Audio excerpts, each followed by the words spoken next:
UPSC Hindi माध्यम के छात्र हैं तो ये वीडियो आपके लिए बहुत ही ज़्यादा इंपॉर्टेंट होने वाला है, क्योंकि इसमें हम द हिंदू, इंडियन एक्सप्रेस, इन सभी के इंपॉर्टेंट आर्टिकल को हिंदी में डिस्कस करते हैं। साथ ही लास्ट में हम 5 एमसीक्यू भी डिस्कस करते हैं जो कि एग्जाम में आया हुआ होता है, और एग्जाम में आने वाले भी 5 एमसीक्यू हम डिस्कस करते हैं पूरे इमेज के साथ, बहुत अच्छे से आपको समझ में आएगा। चलिए लेक्चर को स्टार्ट करते हैं। पहला टॉपिक है विश्व स्तनपान सप्ताह के बारे में। अभी विश्व स्तनपान सप्ताह मनाया गया अगस्त माह के पहले हफ्ते में, तो इस अवसर पर संयुक्त राष्ट्र बाल कोष, United nation children fund UNICEF और WHO ने एक्सक्लूसिव ब्रेस्ट फीडिंग रेट में वृद्धि करने में कई देशों की प्रगति की सराहना की है। साथ ही इसने समर्थन किया विशेष रूप से कार्यस्थल पर स्तनपान कार्यक्रम को, और इसमें प्रगति की संभावना पर भी प्रकाश डाला। चलिए अब डिस्कस करते हैं कि ये है क्या विश्व स्तनपान सप्ताह।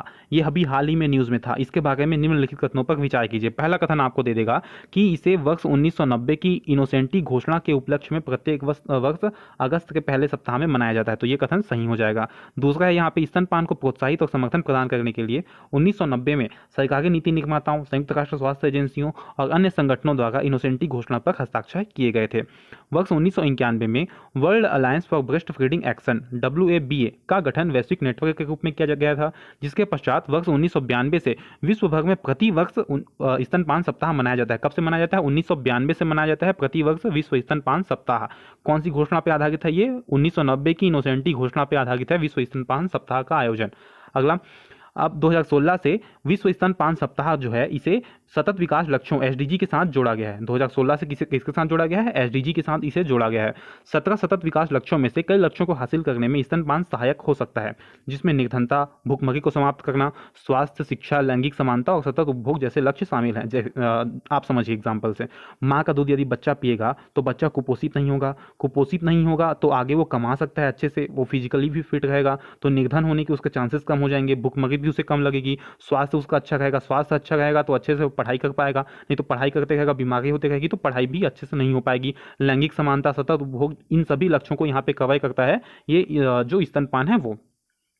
इस बार की थीम क्या रही? तो 2023 की थीम रही let's make breast feeding and work. चलिए ब्रेस्ट फीडिंग और काम को एक काम बनाते हैं। यूनिसेफ तथा WHO ने महिलाओं और परिवारों के समक्ष स्तनपान लक्ष्यों को प्राप्त करने में आने वाली बाधाओं को दूर करने में सहायता के लिए सरकारों, दानदाताओं, नागरिक समाज एवं निजी क्षेत्र के अपने प्रयासों में वृद्धि करने का आग्रह किया है, ताकि वर्ष 2030 तक 70% स्तनपान के लक्ष्य को पूरा किया जा सके। एकदम इंपॉर्टेंट है। ओके, लक्ष्य क्या है? लक्ष्य है वर्ष 2030 तक 70% स्तनपान का लक्ष्य, 70% स्तनपान का लक्ष्य इसे पूरा करना है। एक्सक्लूसिव ब्रेस्ट फीडिंग रेट, इसमें प्रगति हुई है, अब इसके बारे में देख लेते हैं। स्तनपान में बच्चों को केवल मां के दूध का सेवन कराना अनिवार्य है, जबकि आवश्यक दवाओं, विटामिन और खनिज सप्लीमेंट्स को छोड़कर जितने भी अन्य खाद्य पदार्थ हैं, तरल पदार्थ हैं, शिशु सूत्र हैं, इन सभी को और जल को शामिल नहीं किया गया है। किसमें शामिल नहीं किया गया है? एक्सक्लूसिव ब्रेस्ट फीडिंग रेट में शामिल नहीं किया गया है। किसको किसको शामिल नहीं किया गया है? खाद्य पदार्थ, तरल पदार्थ, शिशु सूत्र एवं जल को शामिल नहीं किया गया है। केवल स्तनपान का अभ्यास शिशुओं को महत्वपूर्ण स्वास्थ्य लाभ प्रदान कर सकता है, जिसमें सामान्य संक्रामक रोगों से सुरक्षा और उनकी प्रतिरक्षा प्रणाली को मजबूत करना शामिल है, जिससे यह सुनिश्चित होता है कि उन्हें इष्टतम बुद्धि और वृद्धि और विकास के लिए आवश्यक पोषक तत्व प्राप्त हों। जैसे आपने वो विज्ञापन भी सुना होगा, माँ का पहला दूध जीवन का अमृत, तो इसी तरह से माँ का जो दूध है वो बच्चे के लिए काफ़ी ज़्यादा इंपॉर्टेंट होता है। वैश्विक स्तर पर पिछले एक दशक में स्तनपान की दर में उल्लेखनीय 10% की वृद्धि हुई है, अब यह 48% तक पहुंच गई है। अगला आर्टिकल स्तनपान से अगला आर्टिकल नहीं, भारत सरकार की जो पहल है स्तनपान से संबंधित उनको डिस्कस करते हैं। पहला है माँ, फुल फॉर्म क्या है? Mother's absolute affection. यहाँ पे देखिए मदर्स एब्सोल्यूट अफेक्शन, ये है फुल फॉर्म माँ का। यह देश में स्तनपान को बढ़ावा देने के लिए कौन से मंत्रालय द्वारा स्टार्ट किया गया है? स्वास्थ्य एवं परिवार कल्याण मंत्रालय द्वारा स्टार्ट किया गया है माँ को। वात्सल्य मातृ अमृत कोष, ये क्या है? इसके तहत नार्वे की जो गवर्नमेंट है इसकी मदद से national human milk bank, Bharat में नेशनल ह्यूमन मिल्क बैंक जो है ये नॉर्वे गवर्नमेंट की मदद से स्थापित की जाती है। कौन से पहल के अंतर्गत? वात्सल्य मातृ अमृत कोष के अंतर्गत। ओके, अगला आर्टिकल है द हिंदू का आर्टिकल है नीचे वाला। ये ऊपर वाला जो आर्टिकल था ये डाउन टू अर्थ का था। अब द हिंदू का आर्टिकल है हिमालयी गिद्ध, जिप्स हिमालयेंसिस। ये अभी न्यूज़ में हाल ही में, क्यों न्यूज़ में है, इन सभी को डिस्कस करते हैं। साथ ही जो बाकी गिद्ध प्रजातियां हैं जिनसे क्वेश्चन यूपीएससी में आए भी हुए हैं, आ भी सकते हैं, उन सभी को डिस्कस करते हैं। ध्यान से सुनिएगा, बहुत इंपॉर्टेंट है ये। जिप्स हिमालयेंसिस, ये क्या है? जिप्स हिमालयेंसिस ये हिमालयी गिद्ध ही से कहा जाता है। अभी ये न्यूज़ में इसलिए है क्योंकि गुवाहाटी में असम राज्य चिड़ियाघर ने भारत में पहली बार पहली बार ऐसा हुआ है कि कैद में स्थित जो हिमालयी गिद्ध है इसका सफलतापूर्वक प्रजनन किया गया है। ओके, सफलतापूर्वक प्रजनन कराया गया है किसका? हिमालयी गिद्ध का। जिप्स हिमालयेंसिस इसका साइंटिफिक नेम है। कहाँ ये प्रजनन कराया गया है? असम राज्य चिड़ियाघर में। जगह इंपॉर्टेंट है और यहाँ पे प्रजाति इंपॉर्टेंट है और इसका आयुसीएन में स्थिति इंपॉर्टेंट है। तो आयुसीएन की रेड लिस्ट में ये संकटापन्न या संकटग्रस्त प्रजाति में आता है। ओके, किस में आता है? संकटग्रस्त प्रजाति। काफी इंपॉर्टेंट, इससे क्वेश्चन बन ही सकता है और साइट्स के अपेंडिक्स 2 में आता है। इसके अतिरिक्त केटोप्रोफेन और एसिक्लोफेनाक के विचलन, विक्रय और वितरण पर रोक लगाने के केंद्रीय स्वास्थ्य एवं परिवार कल्याण मंत्रालय के निर्णय ने गिद्ध संरक्षणवादियों विशेषज्ञों में एक उम्मीद जगाई है। अब डिस्कस करते हैं। देखिए, ये जो केटोप्रोफेन है और एसिक्लोफेनाक है, ये क्या है? देखिए, आपके पास पशु है, मान लीजिए आपके घर में जानवर है। ओके, ये है जानवर, ये जानवर है आपके घर में। ओके, अब इसे कोई बीमारी हो जाती है, इसे हड्डी कमजोर हो गया या कोई भी बीमारी हो गया, तो इसके लिए जो दवाएं देते हैं पशुओं को, तो पशुओं को जो दवा दिया जाता है, अधिकतर उन दवा में क्या होता है? केटोप्रोफेन और एसिक्लोफेनाक। ये गिद्धों के लिए बहुत ही ज़्यादा हानिकारक है। गिद्धों की आबादी कम करने के लिए केटोप्रोफेन और एसिक्लोफेनाक, तो इन्हें तो जानवरों को दिया जाएगा, तो गिद्ध को कैसे नुकसान पहुंचाएंगे? देखिए, जानवर यदि मरते हैं तो इन्हें गिद्ध क्या होते हैं? अपमार्जक होते हैं। अपमार्जक किसे बोलते हैं? जैसे निरमा साबुन हो गया, घड़ी डिटर्जेंट हो गया और बर्तन साफ करने के लिए विम बार हो गया, तो ये सभी क्या हैं? आपके यहाँ अपमार्जक हैं। अपमार्जक क्या काम करते हैं? मैल साफ करते हैं। आपके बर्तन में जो मैल है उसे साफ करेंगे, कपड़े में जो मैल है उसे साफ करेंगे। तो उसी तरह गिद्ध जो है ये अपमार्जक होते हैं। ये जो वातावरण में मरे हुए जो जीव जंतु हैं, ये क्या हुए? ये मैल हुए ना, एक तरह से मरे हुए जीव जंतु बदबू भी आते रहता है, तो उन्हें साफ करने का काम करते हैं गिद्ध। अब ये जो जानवर है, इसे हम ये दवाई दिए कहेंगे केटोप्रोफेन और एसिक्लोफेनाक। तो ये जो दवाई है ये इसके बॉडी में खाता है, बायो एक्यूमुलेशन हो जाता है, इसे यहाँ पे गिद्ध खाता है। गिद्ध के भी बॉडी में बायो एक्यूमुलेशन इसका हो जाता है और वो गिद्ध के लिए बहुत ही हानिकारक है, उसकी आबादी कम हो गई है। तो ये हमने समझा हिमालयी गिद्ध के विषय में। संरक्षण की स्थिति ये हमने देखा कि आयुसीएन की रेड लिस्ट में ये संकटग्रस्त या संकटापन्न प्रजाति में शामिल है। काफी इंपॉर्टेंट है, नोट कर लीजिएगा। अगला साइट्स के अपेंडिक्स 2 में आता है। विशेषताएं क्या है? अब विशेषताएं भी पूछ सकता है। 5 कथन आपको दे देगा, निम्नलिखित कथनों पर विचार कीजिए। पहला कथन, यह प्रजाति जो है सबसे बड़ी गिद्ध प्रजातियों में से एक है। यह हिमालय में पाई जाती है। इसके डैने विशालकाय और दुर्जेय होते हैं। और यहाँ पे 4-5 आपको पॉइंट दे देगा। कौन कौन से पॉइंट दे देगा? पंखों पर काले उभरे रंग की प्रधानता होती है। उबड़ खाबड़ पहाड़ी इलाके में छिपने में मदद करता है। ये जो पंखों का कलर है वो, इसकी मजबूत मुड़ी हुई चोंच, गहन दृष्टि की विशेषता के कारण ये पर्यावरण के सबसे कुशल अपमार्जक होते हैं। ऐसे ऐसे आपको दे देगा। अब आपको बताना है, और एक और कथन दे देगा कि हिमालय पर्वत श्रृंखला की ऊंची चोटियों एवं घाटियों में निवास करते हैं। अब बताना है कि ये जो है पर्टिकुलर विशेषताएं हैं कौन सी प्रजाति की हैं। जिप्स हिमालयेंसिस दे देगा। एक यहाँ पे कोई दूसरा प्रजाति का नाम दे देगा, तो आपको पता होना चाहिए कि जिप्स हिमालयेंसिस यहाँ पे इसका सही आंसर होगा। यह भारतीय मैदानी क्षेत्रों में होने वाला एक सामान्य शीतकालीन प्रवासी है। इसका वितरण कहाँ मिलता है, ये इंपॉर्टेंट है। अधिकतर यहाँ पे वितरण को पूछता है कि ये केवल इंडियन सब कॉन्टिनेंट की स्थानिक है या सिर्फ भारत में पाई जाती है या सिर्फ पश्चिमी घाट में पाई जाती है। नहीं, ऐसा नहीं है। यहाँ पे देखिए, इसका वितरण भारत, नेपाल, भूटान तथा चीन सहित कई देशों में है जहां कठिन ऊंचाई वाली परिस्थितियों में ये फलता फूलता है। कहाँ? भारत, नेपाल, भूटान, चीन सहित कई देशों में मिलता है कठिन ऊंचाई वाली स्थितियों में। पारिस्थितिकी महत्व क्या है इसका? यह शीर्ष शिकारी और सफाई कर्मी के रूप में हिमालयी गिद्ध जानवरों के अवशेषों, ये हमने डिस्कस किया था कि जानवरों के अवशेषों का ये कुशलतापूर्वक निपटान करके अपने आवास स्थल के स्वास्थ्य को बनाए रखने में महत्वपूर्ण भूमिका निभाता है। देखिए, वो उसे यहाँ पे लाइन में भी लिखा गया है। इसकी सफाई की प्रवृत्ति उन बीमारियों के प्रसार को रोकने में सहायता करती है जो सड़े गले शवों के कारण उत्पन्न होती है। सड़े गले शवों के कारण जो बीमारी उत्पन्न हो सकती है उससे ही हमें बचाता है। इस प्रकार यह पारिस्थितिक तंत्र के समग्र संतुलन में योगदान करता है। चुनौतियां क्या क्या हैं और संरक्षण के प्रयास क्या क्या किए गए हैं, इसको डिस्कस करते हैं। बर्फ से ढके पहाड़ों में ये घोंसला बनाते हैं। इसी वजह से इनको कैद करके प्रजनन करने में जटिलताएं उत्पन्न होती हैं। चिड़ियाघर में सफल प्रजनन लंबे समय तक कैद में रहने तथा उष्णकटिबंधीय वातावरण में अनुकूलन के माध्यम से संभव हो सका है।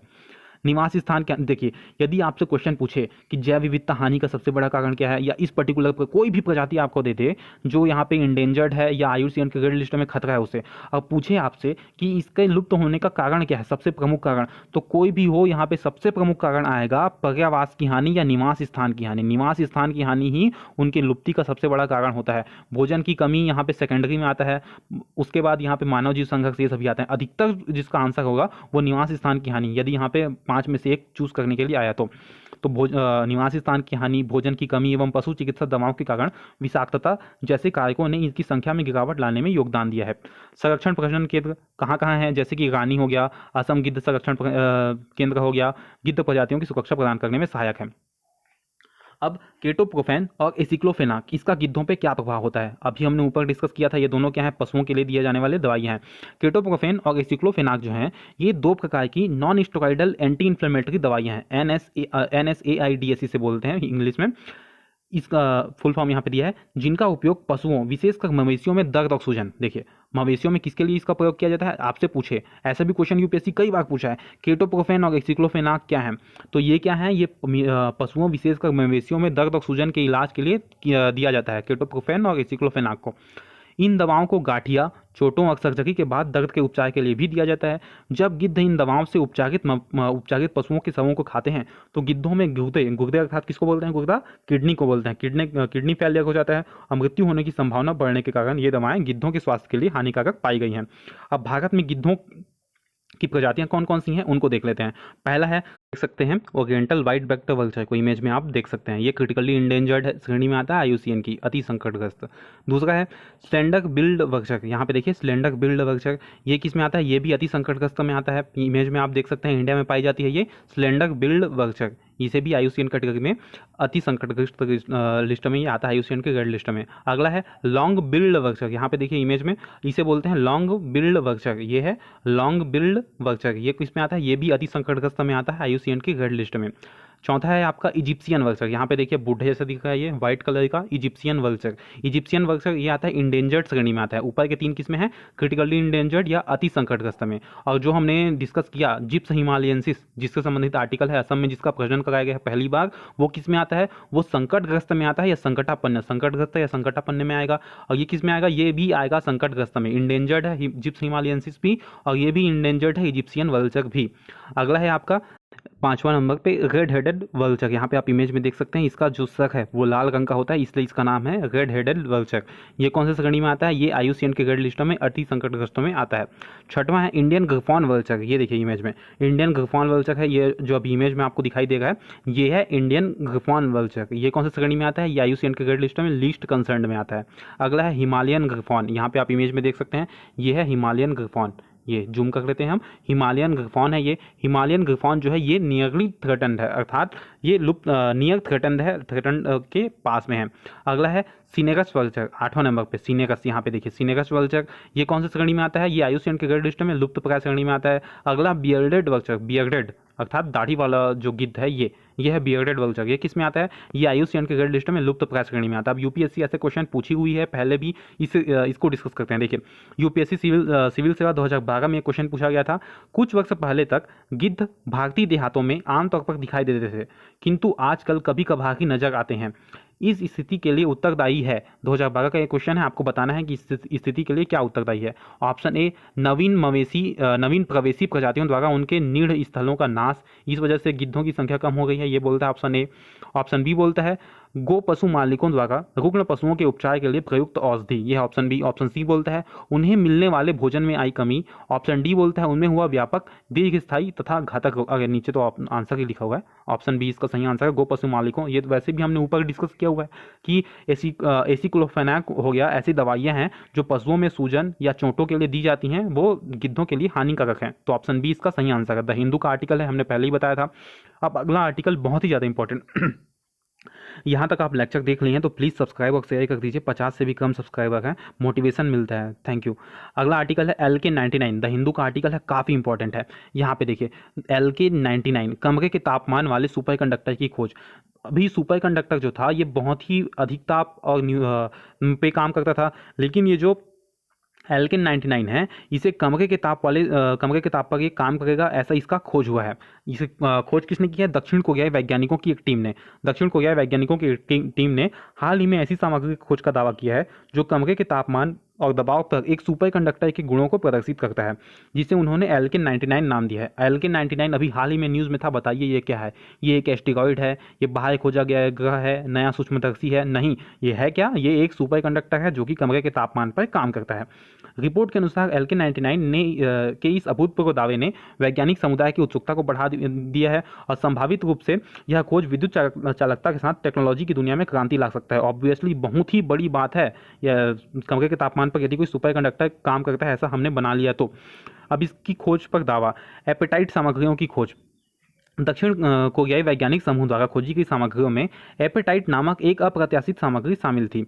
अब ये एपेटाइट क्या है? एपेटाइट एक टेट्राहेड्रल या पिरामिडल मोटिफ। अब ये होता क्या है? इसमें एक फास्फोरस परमाणु और 4 ऑक्सीजन परमाणु होते हैं इसमें, तथा ये फॉस्फेट मचान खनिज है। एपेटाइट जो है, वैज्ञानिकों ने लेड एपेटाइट से स्टार्ट किया, साथ ही कुछ लेड परमाणुओं को तांबे से प्रतिस्थापित किया।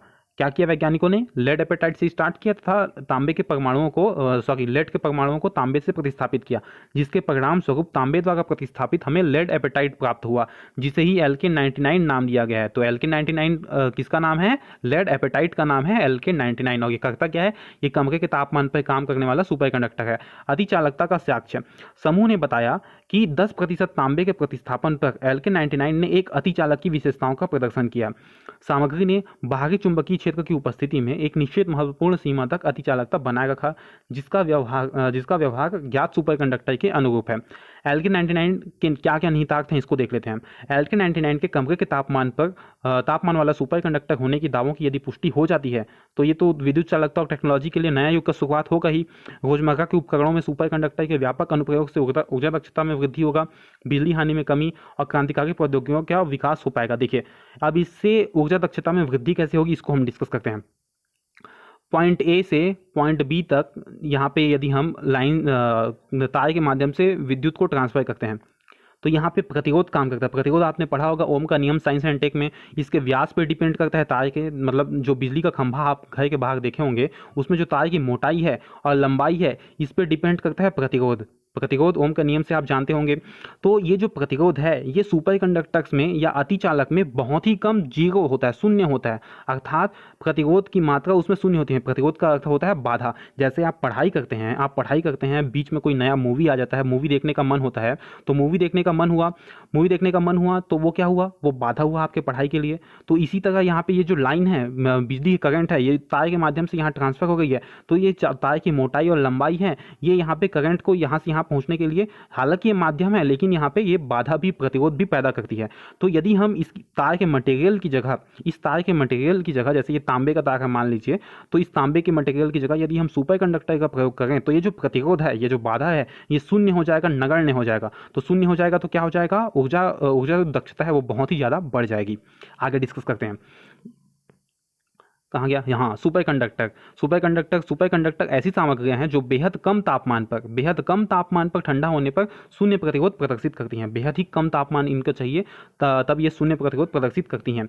यह गुण उन्हें बिना ऊर्जा हानि के बिजली संचालित करने की अनुमति देता है। वही हमने डिस्कस किया, बिना ऊर्जा हानि के बिजली को लंबे दूरी तक ले जा सकते हैं।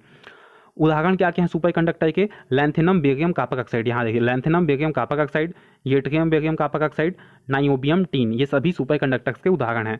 वर्ष 1911 में कैमरलिंग ओन्स ने, ये इंपॉर्टेंट नहीं है नाम, परम ताप से कुछ डिग्री ऊपर के तापमान पर पारे का विद्युत प्रतिरोध पूर्णतया खत्म हो जाता है। यहाँ से सुपर कंडक्टर जो है, सुपर कंडक्टर की थ्योरी स्टार्ट हुई। इस घटना को अतिचालकता के रूप में जाना जाने लगा। अतिचालक के अनुप्रयोग क्या क्या हैं? अब ये इंपॉर्टेंट है, अतिचालक के अनुप्रयोग किस किस क्षेत्र में किए जा सकते हैं? ऊर्जा संचरण में। सुपर कंडक्टिंग केबल अर्थात अतिचालक तार जो है बिना क्षय के ऊर्जा को संचारित कर सकते हैं, जो उन्हें लंबा दूरी तक विद्युत संचरण के लिए आदर्श बनाता है। चुंबकीय अनुनाद इमेजिंग, एमआरआई आपने सुना होगा। बृहद चिकित्सा इमेजिंग को सक्षम करने हेतु प्रबल और स्थिर चुंबकीय क्षेत्र बनाने के लिए एमआरआई मशीनों में सुपर कंडक्टिंग चुंबक का प्रयोग किया जाता है। पार्टिकल एक्सीलरेटर, कण त्वरक जिसे कहते हैं। सुपर कंडक्टिंग मैग्नेट जो है, लार्ज हेड्रॉन कोलाइडर जैसे उपकरणों में कण त्वरक पार्टिकल एक्सीलरेटर के रूप में महत्वपूर्ण घटक है उसका, ठीक है, जो कणों को उच्च वेग तक पहुंचने की अनुमति देता है। इलेक्ट्रिक मोटर्स और जनरेटर, अतिचालक पदार्थ इलेक्ट्रिक मोटर और जनरेटर की क्षमता एवं शक्ति घनत्व को बढ़ा सकता है। मैग्लेव ट्रेनें, अतिचालक चुंबक जो है, चुंबकीय उत्तेलन जिसे मैग्लेव कहा जाता है, ट्रेनों को पटरियों पर तीव्र गति से संचालित करने के साथ ही घर्षण को कम करने और उच्च गति के साथ यात्रा करने में सक्षम बनाता है। क्वांटम कंप्यूटिंग में भी इसका प्रयोग है। क्वांटम अवस्थाओं को प्रदर्शित करने की इसकी क्षमता के कारण क्वांटम कंप्यूटिंग में इनकी क्षमता का उपयोग करने के लिए कुछ अतिचालक पदार्थों की अभी खोज की जा रही है। द हिंदू में आर्टिकल आया हुआ था, काफ़ी इंपॉर्टेंट है, हमने हिंदी में इसे डिस्कस किया। यदि लेक्चर पसंद आ रहा हो तो प्लीज़ सब्सक्राइब कर लीजिए। Thank you. अब अगला आर्टिकल कार्बन कैप्चर और स्टोरेज के बारे में है। कौन कौन से टॉपिक से आप लिंक कर सकते हैं यहाँ पे आप देख सकते हैं। प्रारंभिक परीक्षा में जीएस पेपर 3 के पर्यावरण प्रदूषण और गिरावट, इन सभी से इसको लिंक कर सकते हैं। चर्चा में क्यों है? अभी यूके गवर्नमेंट ने नेट जीरो एमिशन प्राप्त करने की रणनीति के लिए महत्वपूर्ण घटक के रूप में कार्बन डाइऑक्साइड उत्सर्जन को कैप्चर और स्टोरेज करने के उद्देश्य से परियोजनाओं को आगे बढ़ाने के लिए अपनी प्रतिबद्धता को दोहराई है। अब ये तो हो गया अभी मतलब क्यों न्यूज़ में था, इसको हमने देख लिया। हमारे लिए इंपॉर्टेंट क्या है, कार्बन कैप्चर और स्टोरेज होता क्या है, तो अब इसे हम डिस्कस करते हैं डिटेल में। कार्बन कैप्चर एंड स्टोरेज एक ऐसा प्रोसेस है जिसके माध्यम से औद्योगिक प्रक्रियाओं, विशेष रूप से विद्युत संयंत्रों में जीवाश्म ईंधन के जलने से उत्पन्न CO2 के उत्सर्जन को कम करने के लिए डिजाइन किया गया है। बोला क्या ये सेंटेंस? देखिए, जैसे आपके घर में बिजली आती है, हमारे घर में भी आती है। बिजली कहाँ से आती है? ताप संयंत्र होते हैं। अधिकतर जो बिजली भारत में उत्पादित होती है वो भी ताप संयंत्रों से होती है। ताप संयंत्रों में क्या होता है? कोयला है, ये चिमनी है मान लीजिए, ओके। तो कोयला को जलाएंगे, कोयला नीचे में यहाँ पे जलाएंगे, भाप यहाँ से पैदा होगा, भाप से अब यहाँ पे टरबाइन चलाएंगे, टरबाइन घूमेगा भाप से टरबाइन घूमेगा और बिजली यहाँ पे पैदा होगा जनरेटर में। तो ये जो बिजली है ये यहाँ पे ट्रांसफार्मर के माध्यम से अलग अलग जगहों तक पहुँचेगी। तो यहाँ पे बिजली कैसे पैदा हो गई है? जीवाश्म ईंधन को जलाने से। जीवाश्म ईंधन क्या है? यहाँ पे कोयला। तो कोयला को जलाने से यहाँ पे बिजली मिल गई है हम लोग को। तो CO2 इसमें बहुत ज़्यादा उत्सर्जन हो गया है। CO2 के उत्सर्जन के से बहुत उसके निगेटिव इफेक्ट है, आप सभी को पता है, green house effect etcetera etcetera. तो इस CO2 को हम कैप्चर करेंगे। ये जो CO2 हवा में यहाँ पे छोड़ा जा रहा है, इसे यहाँ पे हम कैप्चर करेंगे। तो जहाँ पे हम ये जो फैक्ट्री है, फैक्ट्री से यदि हम निकलने वाले CO2 कैप्चर करेंगे तो इसे पॉइंट वाला कैप्चर बोलेंगे। आगे वो आएगा, देखते हैं। तो ये हमने समझ लिया कि CO2 के उत्सर्जन को कम करने के लिए डिजाइन किया गया है। CCS का लक्ष्य जो है CO2 के एक महत्वपूर्ण मात्रा को वायुमंडल में प्रवेश के साथ ग्लोबल वार्मिंग एवं जलवायु परिवर्तन में योगदान करने से रोकना है। अब ऑब्वियसली बात है, CO2 को हम पहले ही रोक देंगे तो वो योगदान नहीं दे पाएगा जलवायु परिवर्तन में और ग्रीन हाउस इफेक्ट में। दृष्टिकोण क्या है? कार्बन कैप्चर और स्टोरेज में दो प्राथमिक दृष्टिकोण शामिल हैं। पहला है point source CCS। Point source CCS जो ऊपर हमने डिस्कस किया कि फैक्ट्री में जहाँ पे CO2 एमिशन हो रहा है तो वहीं से यदि हम CO2 को पकड़ लेंगे तो उसे क्या बोलेंगे? पॉइंट सोर्स CCS, जिसमें औद्योगिक स्मोक स्टैक्स जैसे इसके उत्पाद स्थल पर सीधे CO2 को कैप्चर करना शामिल है। उत्पाद स्थल पर ही यदि हम CO2 को कैप्चर करेंगे तो इसे हम क्या बोलेंगे? Point source CCS। दूसरा विधि क्या है? Direct air capture. जैसे अभी हवा में CO2 है, हवा से CO2 को पकड़ना, इसे हम बोलेंगे डायरेक्ट एयर कैप्चर। वायुमंडल में पहले से ही उत्सर्जित CO2 को हटाने पर यह केंद्रित करता है ध्यान। अब ब्रिटेन ने जो अभी पहल स्टार्ट किया है ये पॉइंट सोर्स CCS को केंद्रित करता है। अधिकतर जो पहल है ये पॉइंट सोर्स CCS पर ही यहाँ पे लक्षित होते हैं, ये आपको पता होना चाहिए। पॉइंट सोर्स मतलब जहाँ पे फैक्ट्री है, जहाँ पे ताप विद्युत संयंत्र हैं, वहीं पे स्थापित किया जाएगा यहाँ पे CCS, carbon capture CO2 capture and storage. अब इसके तंत्र क्या क्या है? कार्बन कैप्चर और भंडारण की प्रक्रिया में कई अलग अलग चरण शामिल हैं, जिसमें प्रत्येक CO2 उत्सर्जन के प्रभावी रोकथाम में योगदान देता है। कैप्चर कैसे करते हैं?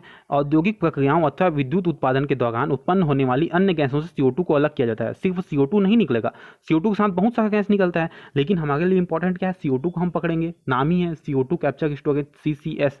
तो यहाँ पे अन्य गैसों को अलग किया जाएगा और CO2 को ही हम पकड़ लेंगे। इसके बाद संपीड़न एवं परिवहन। संपीड़न किसको बोलते हैं? कंप्रेशन। जैसे कोई बड़ा सा फाइल है, आपको डाउनलोड करना है कोई वीडियो, मान लीजिए कि बाहुबली आपको देखनी है और वो 40 GB में है, 40 GB में टोरेंट में मिल रहा है बाहुबली, ओके। तो अब उसको साइज को आपको कंप्रेस करना है। इतना तो डाटा है नहीं आपके पास, ना आपके फोन में स्टोरेज है, तो आप कंप्रेस्ड फॉर्मेट में उसको डाउनलोड करेंगे। कंप्रेस्ड फॉर्मेट में क्या होगा? उसका साइज जो है एफिशिएंटली रिड्यूस हो जाएगा, 20 GB 30 GB तक में आ जाएगा, ओके। 20 GB 30 GB तक में वो जीप फाइल या कंप्रेस्ड फाइल के रूप में आ जाएगा। उसके बाद आप उसे ओपन करके एक्सट्रैक्ट करेंगे तो फाइल का साइज जो है बड़ा हो जाएगा। ऐसे आप इजी एग्जांपल समझिए, जैसे एक गुब्बारे में हवा है, एक गुब्बारा है, ठीक है, उसमें बहुत सारा हवा भरा हुआ है। अब हम उस हवा को दबा के उसको कंप्रेस करके छोटे से मतलब अंगूठे के साइज में ला सकते हैं, तो ये हो गया कंप्रेशन। कंप्रेशन करने से क्या होता है? फ़ायदा क्या होता है इससे हम उसे पहुंचाने में आसानी होता है। जैसे मैंने बाहुबली का एग्जांपल दिया, तो मूवी था, अब मूवी को मैंने कंप्रेस कर लिया तो मैं उसे दूसरी जगह भेजूंगा तो आसानी से जाएगा ना। 40 GB मूवी ट्रांसफर होने में टाइम मुझे ज़्यादा लगता, ज़्यादा बिजली लगता, ज़्यादा एनर्जी लगता, और 30 GB ट्रांसफर करने में मुझे अपेक्षाकृत कम लगेगा। उसी तरह से संपीड़ित जो चीज़ होती है उसे परिवहन करने में बहुत आसान होता है उसका। तो संपीड़न एवं परिवहन ये हमने डिस्कस किया। CO2 को संपीड़ित किया जाता है और प्रायः पाइपलाइनों के माध्यम से निर्दिष्ट भंडारण स्थलों तक पहुंचाया जाता है। अगला इंजेक्शन। CO2 को भूमिगत चट्टान संरचनाओं में इंजेक्ट किया जाता है, जो प्रायः 1 किलोमीटर या उससे अधिक की गहराई पर स्थित होती है, जहां यह विस्तारित अवधि तक कभी कभी दशकों तक संग्रहित रहती है। अब ये कथन क्या बोला, इसको देखते हैं। देखिए, CO2 को, ये भूमि है, मान लीजिए ये भूमि है और यहाँ पे ये रहा फैक्ट्री। ये फैक्ट्री, यहाँ से हमने CO2 लिया, कहाँ गया, हाँ, यहाँ से हमने CO2 लिया, CO2 है ये, CO2 को हमने कैप्चर कर लिया, ओके। कलर मैं चेंज कर देता हूँ, ग्रीन कलर है आपका CO2, ओके। तो ये CO2 है, CO2 को हमने कैप्चर किया, CO2 कैप्चर किया, इसको संपीड़ित किया, या अब ये छोटा सा पॉइंट में संपीड़ित किया, संपीड़ित करके इसको कंप्रेस किया, कंप्रेस करके अब एक जगह का हमने चुनाव किया जहाँ पे हमें CO2 को जमीन के अंदर डालना है। ये रेड कलर का नीचे वाला जो लाइन है ये है आपका जमीन, भूमि। अब CO2 को हम भूमि के नीचे 1 किलोमीटर नीचे यहाँ पे 2 चट्टान है, चट्टानों के बीच में जो जगह है वहाँ पे इसे डाल देंगे। 1 किलोमीटर नीचे लगभग होना चाहिए, और चट्टान की संरचना जो है जहाँ पे ये CO2 डालने लायक है वहाँ पे हम इसे इंजेक्ट कर देंगे। यहाँ पे कोई चट्टान है, इसकी संरचना में हम इसे इंजेक्ट कर देंगे। तो ये आपने समझा, जो प्रायः 1 किलोमीटर या उसके अधिक की गहराई में स्थित होती है, जहाँ यह विस्तारित अवधि तक कभी कभी दशकों तक ये संग्रहित रहती है। ओके, इससे दिक्कत भी हो सकता है। क्या क्या दिक्कत है ये आगे देखेंगे। अनुप्रयोग क्या क्या है इसके, ये काफ़ी इंपॉर्टेंट है। कौन कौन से अनुप्रयोग यहाँ पे CCS के हैं, CO2 कैप्चर स्टोरेज के अनुप्रयोग। कलर चेंज कर लेते हैं, ये कहा, हाँ। खनिजीकरण, मिनरलाइजेशन में बहुत ज़्यादा उपयोग है। स्थिर कार्बोनेट बनाने के लिए कैप्चर किए गए कार्बन की कुछ खनिजों के साथ प्रतिक्रिया कराई जा सकती है, जिसे भूमिगत रूप से सुरक्षित रूप से संग्रहित किया जा सकता है अथवा निर्माण सामग्री में उपयोग किया जा सकता है। यह प्रक्रिया, जिसे खनिज कार्बोनेटीकरण के रूप में जाना जाता है, कार्बन भंडारण की एक दीर्घकालिक और सुरक्षित विधि प्रदान करती है। अगला, सिंथेटिक ईंधन। देखिए, जो CO2 है उससे हम सिंथेटिक ईंधन भी बना सकते हैं। कैसे बनाएंगे?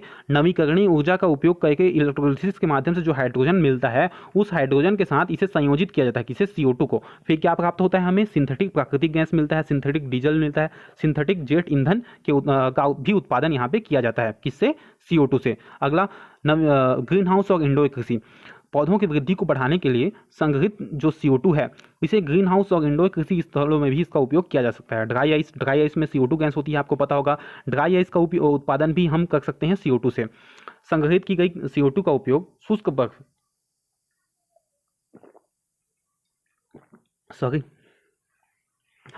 शुष्क बर्फ, बेहद कम तापमान पर ठोस कार्बन डाइऑक्साइड के उत्पादन के लिए किया जा सकता है। शुष्क बर्फ के कौन कौन से उपयोग हैं? जल्द खराब होने वाले सामानों की शिपिंग और परिवहन, चिकित्सा और वैज्ञानिक उद्देश्य एवं मनोरंजन उद्योग में विशेष रूप से किया जा सकता है। अब देख लेते हैं भारत में कार्बन संग्रहण और उपयोग में उत्कृष्टता के लिए 2 राष्ट्रीय केंद्र स्थापित किए गए हैं। कहाँ कहाँ हैं ये दोनों राष्ट्रीय केंद्र? पहला है आपका IIT बॉम्बे में, दूसरा है Jawaharlal Nehru centre for advance scientific research JNCASR Bengaluru में। अब चुनौतियां क्या क्या हैं? चुनौतियां बहुत सी हैं, काफ़ी इंपॉर्टेंट है। मेंस के दृष्टिकोण से भी आपको यहाँ पे बहुत सारे पॉइंट मिलने वाले हैं। तो चलिए चुनौतियों को देखते हैं। पहला, लागत और अर्थशास्त्र। जैसे हमने बोला कि वो फैक्ट्री जहाँ से निकल रहा है CO2 उसे यहाँ पे कैप्चर करेंगे तो इसमें लागत बहुत ज़्यादा आएगा। कार्बन कैप्चर, परिवहन और भंडारण के लिए बुनियादी ढांचे के निर्माण हेतु उच्च प्रारंभिक पूंजी लागत की आवश्यकता होती है। यहाँ पे आप देख सकते हैं, फ्लू गैसों या औद्योगिक प्रक्रियाओं से CO2 कैप्चर करने की लागत अधिक हो सकती है, जो CCS परियोजनाओं की समग्र व्यवहार्यता को प्रभावित कर सकती है। भूवैज्ञानिक भंडारण उपयुक्तता। CO2 के दीर्घकालिक भंडारण के लिए उपयुक्त भूवैज्ञानिक संरचनाओं की पहचान करना और उन्हें सुरक्षित करना एक बड़ी चुनौती है। जो हमने ऊपर डिस्कस किया था कि एक भूमि है, भूमि के 1 किलोमीटर नीचे यहाँ पे चट्टानों की संरचना है जहाँ पे हम CO2 को डालेंगे, तो ऐसे जगह का चुनाव करना सबसे कठिन कार्य है। सबसे कठिन काम क्या है? ऐसी जगह का चुनाव करना, क्योंकि अगर जगह गलत हुआ, वहाँ पे भूकंप कभी कुछ आया तो फट के CO2 बाहर निकल गया तो हमारा सारा मेहनत जो है वो पानी में मिल जाएगा। हमने क्या क्या मेहनत किया? हमने पहले तो यहाँ पे ये जो फैक्ट्री है यहाँ से CO2 को हमने पकड़ा, इकट्ठा किया, फिर क्या किया? इकट्ठा करने के बाद उसे कंप्रेस करके उसको छोटे फॉर्मेट में लाया। फिर क्या किया? पाइपलाइन के माध्यम से हमने एक जगह पे पहुँचाया। अब उस जगह में हमने 1 किलोमीटर नीचे, भूमि के नीचे उस CO2 को डाल दिया। 1 किलोमीटर नीचे डाल दिया। अब थोड़े समय बाद वहाँ पे भूकंप आया, धरती हिली, उसके बाद वो जगह फट गया, CO2 सब का सब बाहर निकल गया। सारा मेहनत हमारा कहाँ गया? समझ गए। ओके, तो इसीलिए यहाँ पे जगह का चुनाव करना सबसे इंपॉर्टेंट हो जाता है। अगला, रिसाव तथा भूकंपीय गतिविधि के संभावित जोखिमों के कारण सभी भूवैज्ञानिक संरचनाएं CO2 भंडारण के लिए उपयुक्त नहीं है। वही हमने ऊपर डिस्कस कर लिया इसको। तो जीवाश्म ईंधन कंपनियों की अवधि का विस्तार। कुछ पर्यावरणीय संगठन जो हैं CCS की प्रभावशीलता को लेकर चिंतित है। उनका सुझाव है कि इसके कार्यान्वयन से जीवाश्म ईंधन कंपनियों की परिचालन लाभप्रदता में वृद्धि हो सकती है। कहने का मतलब यह है कि जो जीवाश्म ईंधन से कंपनियां चल रही हैं, तो अभी क्या हो रहा है? अभी सभी यहाँ पे जलवायु परिवर्तन पे ध्यान दे रहे हैं, तो जीवाश्म ईंधन वाले चीज़ों को हम बंद करने पे ध्यान दे रहे हैं। लेकिन यदि हम CO2 को कैप्चर करने का मेथड विकसित करेंगे तो ये जो जीवाश्म ईंधन कंपनियां ये और फलेंगी फूलेंगी, इन्हें और प्रोत्साहन मिलेगा कि हम तो अपने CO2 को कैप्चर कर पा रहे हैं। ऐसे समझ में आया? अगला, यह परिणाम संभावित तौर पर अधिक धारणीय और स्वच्छ ऊर्जा स्रोतों की ओर संक्रमण की गति में बाधा उत्पन्न कर सकता है।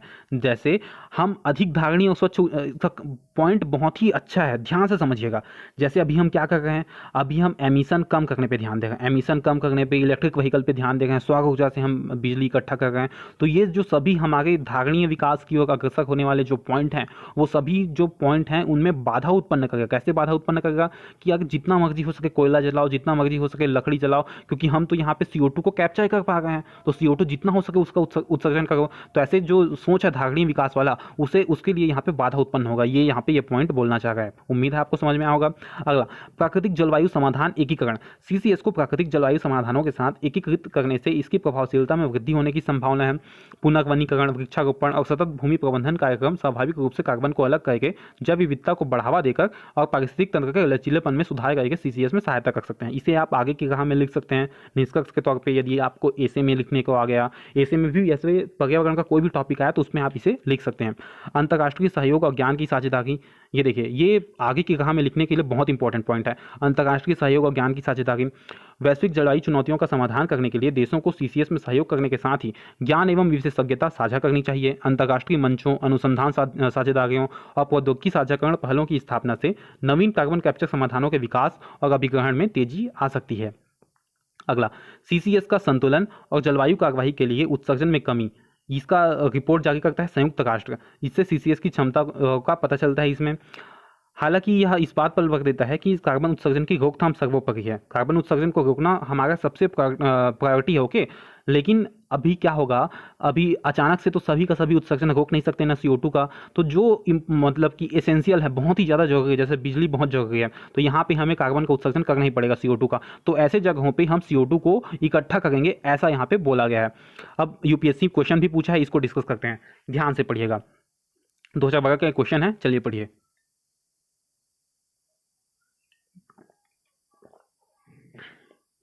क्या बोलता है ये क्वेश्चन, निम्नलिखित कृषि पद्धतियों पर विचार कीजिए। निम्नलिखित कृषि पद्धतियों पर विचार कीजिए। पहला है कंटूर बंडलिंग, कंटूर बंडलिंग ये पहला है। दूसरा है रिले फसल, पहला है कंटूर बंडलिंग, दूसरा है रिले फसल, तीसरा है शून्य जुताई। दूसरा है रिले फसल, तीसरा है शून्य जुताई। अब आपको बताना है कि वैश्विक जलवायु परिवर्तन के संदर्भ में उपयुक्त में से कौन मिट्टी से कार्बन को अलग करने या भंडारण करने में मदद कर सकता है। कंटूर बंडलिंग है ये पहला है, ठीक है, पहला। दूसरा है रिले फसल, तीसरा है शून्य जुताई। एक ही साथ मैंने लिख दिया है, वो मेरे से गलती हुई है, सॉरी उसके लिए, आप समझिएगा। पहला है कंटूर बंडलिंग, दूसरा है रिले फसल, तीसरा है शून्य जुताई। अब आपको बताना है कि वैश्विक जलवायु परिवर्तन के संदर्भ में कौन मिट्टी में कार्बन को अलग करने या भंडारण करने में मदद करता है। तो कौन मदद करता है, ये मदद करता है हमारा शून्य जुताई, ऑप्शन बी। अगला, कार्बन डाइऑक्साइड के मानव जनित उत्सर्जन के कारण होने वाले ग्लोबल वार्मिंग को कम करने के संदर्भ में निम्नलिखित में से कौन कार्बन पृथक्करण के लिए संभावित स्थल हो सकता है। कार्बन पृथक्करण के लिए कौन संभावित स्थल हो सकता है, ये आपको बताना है। ऑप्शन पहला कथन है, मतलब पहला है परित्यक्त और गैर आर्थिक कोयले की तह। दूसरा है तेल और गैस भंडारण में कमी। तीसरा है भूमिगत गहरी लवणीय संरचनाएं। तो ये तीनों के तीनों जो हैं ये कार्बन पृथक्करण के लिए संभावित स्थल हो सकते हैं। 2017 का ये UPSC का क्वेश्चन है, इसका ऑप्शन हो जाएगा, ऑप्शन डी इसका सही आंसर हो जाएगा। अगला है कृषि में शून्य जुताई के क्या क्या लाभ हैं। कृषि में शून्य जुताई के क्या क्या लाभ हैं, ये आपको बताना है। पहला, पिछली फसल के अवशेषों को जलाए बिना गेहूं की बुआई संभव है, ये पहला कथन हो गया, ये मतलब पहला लाभ हो गया। दूसरा लाभ, धान के पौधों की नर्सरी की आवश्यकता के बिना गीली मृदा में धान के बीज की सीधी बुआई संभव है, ये दूसरा लाभ हो गया। तीसरा, मृदा में कार्बन पृथक्करण संभव है। अब आपको बताना है सही उत्तर कौन कौन से हैं शून्य जुताई के लाभ। ये तीनों के तीनों लाभ हैं शून्य जुताई के, तो ऑप्शन डी इसका सही आंसर हो जाएगा, 1, 2 और 3। अब ये इंपॉर्टेंट है, वन लाइनर के लिए इंपॉर्टेंट है ये, ओके। छोटा छोटा जो करंट अफेयर है उसको हम डिस्कस करते हैं। द हिंदू का ही आर्टिकल है, मतलब अलग जगह का नहीं है। भारत को विश्व तीरंदाजी चैंपियनशिप में मिला पहला स्वर्ण पदक। पहला स्वर्ण पदक यहाँ पे मिल गया भारत को विश्व तीरंदाजी चैंपियनशिप में। हाल ही में प्रधानमंत्री ने बर्लिन में आयोजित हुआ था विश्व तीरंदाजी चैंपियनशिप, तो इसके लिए भारत का पहला स्वर्ण पदक किसने हासिल किया, ज्योति सुरेखा वेन्नम, परनीत कौर और अदिति गोपीचंद स्वामी। अदिति गोपीचंद स्वामी बहुत इंपॉर्टेंट है, आगे हम डिस्कस करने वाले हैं। कौन कौन ने हैं जीता, कंपाउंड टीम है ना इनकी, ज्योति सुरेखा वेन्नम, परनीत कौर और अदिति गोपीचंद स्वामी। PM ने इन्हें बधाई दी है। अब देखते हैं अदिति गोपीचंद स्वामी जो हैं ये 17 वर्ष की उम्र में विश्व तीरंदाजी चैंपियनशिप में व्यक्तिगत कंपाउंड स्वर्ण पदक जीतने वाली सबसे कम उम्र की वरिष्ठ विश्व चैंपियन बनी है और भारत पहली भारतीय बनी है। सबसे कम उम्र की वरिष्ठ विश्व चैंपियनशिप, और पहली भारतीय बनी है कौन, अदिति गोपीचंद स्वामी। विश्व तीरंदाजी जो है ओलंपिक और पैरालंपिक खेल तीरंदाजी का अंतर्राष्ट्रीय संघ है।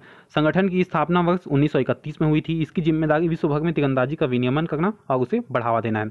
इसका कार्यालय जो है स्विट्जरलैंड की ओलंपिक राजधानी लुसाने, लॉजेन इसको हिंदी में लिखा है, लॉजेन में स्थित है। इसका इंग्लिश में बोलते हैं लुसाने, LUSANE। अब प्राचीन विशालकाय वेल, ये न्यूज़ में है, इसको देखते हैं। पेगुसेटस कोलोसस, यूपीएससी ऐसे जीवों के बारे में क्वेश्चन पूछते हैं। पेगुसेटस कोलोसस ये है क्या, देखिए पेगुसेटस कोलोसस जो है नाम में ही लिखा है पेगु। पेगु का लोकेशन कहाँ पे है, दक्षिण अमेरिका। राजधानी क्या है इसकी, लीमा। पेगु की राजधानी क्या है, लीमा। हम मैप वाला भी क्वेश्चन डिस्कस करेंगे एक आध दिन। प्राचीन वेल प्रजाति पेगुसेटस कोलोसस, पेगु की विशाल वेल की हालिया पहचान ने समुद्री विशालकाय जीवों से संबंधित समझ को पुनः परिभाषित किया है। नेचर पत्रिका में प्रकाशित एक अध्ययन ने से इस विशाल प्राणी की उल्लेखनीय विशेषताओं का पता चलता है, जो संभावित रूप से समुद्री स्तनधारियों में विशालता की कहानी को नया आयाम देता है। समुद्री स्तनधारी में जो हम सबसे विशाल मानते थे वो हमारी सोच को बदल सकता है, ऐसा यहाँ पे आर्टिकल बोला है। पी कोलोसस का अनुमानित, ये पी कोलोसस इसका नाम है, ओके, इस वेल का, इसका अनुमानित अस्थि भाग किसी भी ज्ञात स्तनपायी या जलीय कशेरुकी जंतु से अधिक है। ध्यान दीजिएगा, अस्थि भाग बोला है, ये बोन डेंसिटी है, मतलब इसका जो बोन का वजन, हड्डियों का वजन है, अस्थियों का भाग है, ये किसी भी ज्ञात स्तनपायी या जलीय कशेरुकी जंतु से अधिक है। कितनी कितनी कंकाल हैं ये तो इंपॉर्टेंट नहीं है, कहाँ पाया जाता है ये इंपॉर्टेंट है। दक्षिण पेगु में पाया गया है और लगभग 39 मिलियन वर्ष पुराना है। 85 से 340 टन के बीच इसका भाग है, बहुत ज़्यादा है। 20 मीटर की लंबाई तो चलिए कम है, वेल की लंबाई से अधिक होती है वाली खोजी गई नई प्रजाति सबसे भारी जंतु के रूप में ब्लू वेल की स्थिति को चुनौती देती है। हालांकि ब्लू वेल अधिक लंबी होती है, जिसकी लंबाई 100 फीट 30 मीटर से भी अधिक होती है, हमने डिस्कस किया। यह प्रजाति अस्थि के द्रव्यमान में उच्चतम स्तर की वृद्धि को दर्शाती है, जो उथली गोताखोरी से जुड़ी हुई है। हमने देखा कि अस्थि का द्रव्यमान इसका उच्च है, किसका, पी कोलोसस का। कहाँ पाया गया ये, दक्षिणी पेगु में, मतलब 39 वर्ष पुराना इसका कंकाल मिला है, ओके। समुद्री स्तनधारियों में विशालता की यह प्रवृत्ति पूर्व के अनुमान की अपेक्षा पहले ही उत्पन्न हुई होगी। अब इंपॉर्टेंट है चंद्रयान 3, चंद्रमा की कक्षा में इसने प्रवेश कर लिया है। चंद्रयान 3 ने कौन से रॉकेट से भेजा गया था, LVM-3M4, नाम आपको पता होना चाहिए, LVM-3M4, इस रॉकेट से भेजा गया है चंद्रयान 3 को। चंद्रयान 3 ये अब 23 दिन बाद इसने चंद्र की कक्षा में प्रवेश कर लिया है इस मिशन ने। यह भारत का तीसरा चंद्र मिशन एवं चंद्रमा की सतह पर सॉफ्ट लैंडिंग करने का दूसरा प्रयास है। भारत का तीसरा चंद्र मिशन है, नाम सही है चंद्रयान 3, एवं चंद्रमा की सतह पर सॉफ्ट लैंडिंग करने का दूसरा प्रयास है। मिशन ने 14 जुलाई 2023 को दोपहर लगभग 2:30 बजे श्रीहरिकोटा के सतीश धवन अंतरिक्ष केंद्र, सतीश धवन अंतरिक्ष कहाँ गया, हाँ, सतीश धवन अंतरिक्ष केंद्र से उड़ान भरी। कक्षाएं, चंद्र कक्षा किसे बोलते हैं, तो चंद्र कक्षा चंद्रमा के चारों ओर घूमते एक अंतरिक्ष यान द्वारा चलाया जाने वाला घुमावदार पथ है, हम समझते हैं ऐसे। यह है चंद्रमा के चारों ओर अंतरिक्ष यान यदि कोई घूम रहा है तो इसके द्वारा चलाए जाने वाले जो घुमावदार पथ है, इसे ही हम बोलेंगे चंद्र की कक्षा। और यह है हमारा मून, एम ये है मून, ओके। तो ये हो गया चंद्र कक्षा। ट्रांस लूनर किसे बोलेंगे, वह प्रक्षेप पथ जो किसी अंतरिक्ष यान को पृथ्वी से उसकी कक्षा से परे चंद्रमा के रास्ते में एक बिंदु तक ले जाता है, ऐसे समझते हैं हम, ओके। हाँ, ये है मून, ओके, ये है मून की कक्षा, ये है मून, यह है मून की कक्षा, यह है पृथ्वी, अर्थ, ई, और यह है पृथ्वी की कक्षा। अब यहाँ पे ट्रांस लूनर क्या है, ये जो एम के चारों ये पहला पट्टी जो दिख रहा है, ये मैं गोल बना रहा हूँ जिसे, ये क्या है, ये है चंद्र की कक्षा। ई के चारों है ये क्या है, ये पृथ्वी की कक्षा। अंडाकार पथ होता है ये, मैं अंडाकार नहीं बना रहा हूँ, गोल दिख रहा है, मतलब जो इजी पड़ रहा है वो बना रहा हूँ। ये है पृथ्वी की कक्षा, ओके। अंडाकार अथवा वृत्ताकार पथ होता है ये, जो उपग्रह या अंतरिक्ष यान गुरुत्वाकर्षण बलों के कारण पृथ्वी के चारों ओर घूमता है। ये पृथ्वी की कक्षा ई वाला, एम वाला क्या है, चंद्रमा की कक्षा। अब ट्रांस लूनर किसे बोलेंगे, जैसे हम रॉकेट भेज रहे हैं तो ऐसे ये कोई रॉकेट जा रहा है, यहाँ से थ्रस्ट मार रहा है, यहाँ पे थ्रस्ट मार रहा है रॉकेट, उसके बाद ऐसे आगे जा रहा है, कक्षा इसकी ऐसे बढ़ती जा रही है। तो वहाँ पे वो अंतिम बिंदु जहाँ, यहाँ पे देखिए ये वाला जो पॉइंट है, ये वाला जो लाइन है जिसके ऊपर मैं दोबारा लाइन चला रहा हूँ, ये चंद्रमा की कक्षा में प्रवेश कर रहा है। तो ये वाला जो लाइन है जो चंद्रमा के रास्ते में एक बिंदु तक पहुंचा रहा है रॉकेट को, इसे ही हम बोलेंगे ट्रांस लूनर पथ, इसे बोलेंगे, ओके। अभी न्यूज़ में कैसे है, ये 14 जुलाई को लॉन्च किया गया था और इसने चंद्रमा की कक्षा में प्रवेश कर लिया है। 9वां राष्ट्रीय हथकरघा दिवस अभी हाल ही में मनाया गया, न्यूज़ में उतना इंपॉर्टेंट नहीं है, बस ध्यान रखिएगा आप। 7 अगस्त को मनाया जाता है, किसको उपलक्ष्य में? स्वदेशी आंदोलन को याद करने के लिए 7 अगस्त को मनाया जाता है यहाँ पे राष्ट्रीय हथकरघा दिवस, ताकि बुनकरों को यहाँ पे प्रोत्साहित किया जा सके, उनके समुदाय के प्रयासों को, उनके कौशलों की पहचान किया जा सके। इस बार का थीम क्या था? सतत फैशन के लिए हथकरघा। यहाँ पे नीचे देखिए, सतत फैशन के लिए हथकरघा। अब हम एमसीक्यू डिस्कस करने वाले हैं, जाइएगा मत, एमसीक्यू बहुत इंपॉर्टेंट है। आज के लेक्चर और जो कल के लेक्चर हमने डिस्कस किया था परसों का, उसको मिला के जो यूपीएससी के एमसीक्यू बनेंगे उसको हम डिस्कस करते हैं। चलिए, पहला क्वेश्चन, भारत में गन्ने के संदर्भ में निम्नलिखित कथनों पर विचार कीजिए। पहला कथन, ब्राजील के बाद भारत गन्ने का दूसरा सबसे बड़ा उत्पादक है। पहला कथन बोलता है कि ब्राजील के बाद भारत जो है गन्ने का दूसरा सबसे बड़ा उत्पादक है। दूसरा कथन बोलता है महाराष्ट्र भारत में शीर्ष गन्ना उत्पादक राज्यों में से एक है। तीसरा कथन बोलता है उचित और लाभकारी मूल्य एफबीआर सरकार द्वारा निर्धारित मूल्य है, चीनी मिलें किसानों से गन्ने की खरीद इस मूल्य पर करने को बाध्य हैं। 3 कथन है, आपको बताना है कि तीनों में से कितने सही हैं। देखिए, महाराष्ट्र शीर्ष गन्ना उत्पादक राज्यों में से एक है, यूपी के बाद महाराष्ट्र ही आता है, दूसरा कथन सही है। ब्राजील के बाद भारत दूसरा सबसे बड़ा गन्ने का उत्पादक है, ये भी सही है।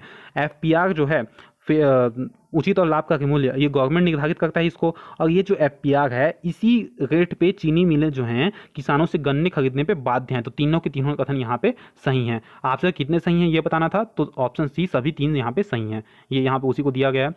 मिट्टी गहरी समृद्ध दोमट मिट्टी में होती है शीर्ष गन्ना उत्पादक राज्य उत्तर प्रदेश, कर्नाटक, तमिलनाडु, बिहार, इसलिए कथन 2 भी सही है। और ब्राजील के बाद भारत जो है गन्ने का दूसरा सबसे बड़ा उत्पादक राज्य, इसलिए कथन 1 भी यहाँ पे सही है। पॉक्सो एक्ट के बारे में, पॉक्सो एक्ट 2012 के संदर्भ में निम्नलिखित कथनों पर विचार कीजिए। पहला कथन, इसे वर्ष 1992 में बाल अधिकारों पर संयुक्त राष्ट्र कन्वेंशन के भारत के अनुसमर्थन के परिणाम स्वरूप अधिनियमित किया गया था। देखिए, पॉक्सो वही एक्ट है जिसपे आसाराम को अंदर किया गया था। ओके, 18 वर्ष से कम उम्र के सभी बच्चों को ये बालक मानता है, सभी जो हैं इसके परिभाषा में शामिल होते हैं। पॉक्सो के तहत सभी बच्चे माने जाते हैं 18 वर्ष से कम उम्र के। ओके, तो इसे 1992 में बाल अधिकारों पर संयुक्त राष्ट्र कन्वेंशन के भारत के अनुसमर्थन के परिणाम स्वरूप अधिनियमित किया गया था। ये पहला कथन बोलता है। दूसरा कथन बोलता है पॉक्सो नियमों के तहत बाल कल्याण समिति आवश्यक जरूरतों के लिए अनिवार्य तत्काल भुगतान लागू करती है। तत्काल भुगतान बोला है यहाँ, चाइल्ड वेलफेयर कमेटी जो है तत्काल भुगतान लागू करती है पॉक्सो नियमों के तहत, ये बोलता है कथन 2। कथन 3, इस अधिनियम के तहत यौन उत्पीड़न के अपराध को स्पष्ट शब्दों में बढ़ी हुई न्यूनतम सजा के साथ परिभाषित किया गया है, जो कि भारतीय दंड संहिता में महिला की लज्जा भंग करने की अमूर्त परिभाषा के विपरीत है। अब आपको बताना है कि कितने सही नहीं है, कितने सही नहीं है ये बताना है। 3 कथन है, तीनों कथन को वापस से पढ़िए। इसे पॉक्सो एक्ट के बारे में है, पॉक्सो एक्ट 2012 में लाया गया था। तो पहला कथन बोलता है 1992 में बाल अधिकारों पर संयुक्त राष्ट्र कन्वेंशन के भारत के अनुसमर्थन के परिणाम स्वरूप अधिनियमित किया गया था। तो ठीक है, किया गया था, पहला कथन बिल्कुल सही है।